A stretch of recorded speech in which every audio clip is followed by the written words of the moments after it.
Балаң чоңойып 12-ден 15-ке жигит болып қалған вақытында өз балаң менен чоочун кишиден мамиле кыл.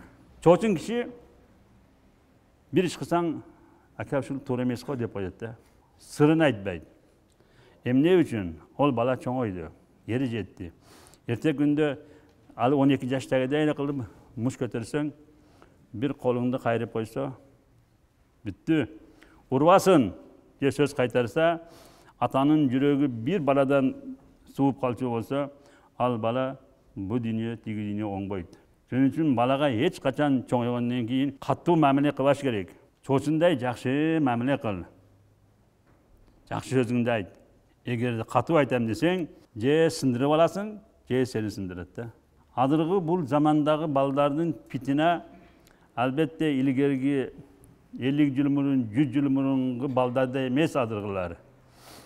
Булардын акылы, булардын түшүнүгү башкача.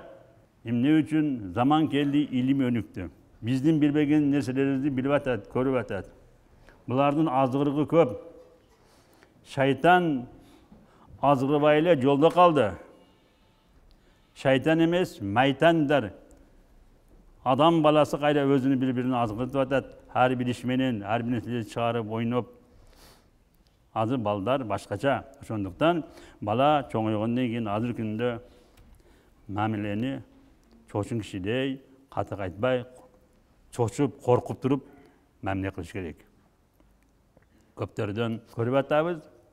Катуураак айтып койсо, азыркы балдар эчтекеден кайтпайт. Өзүнүн тиштеп атат, өзүн асып атат, өзүн атып атат. Ошол ажал менен өлдү, бирок сен ошо катык айткандыгың үчүн, ата болгондугу үчүн ага да сен кыяматта жооптурсуң.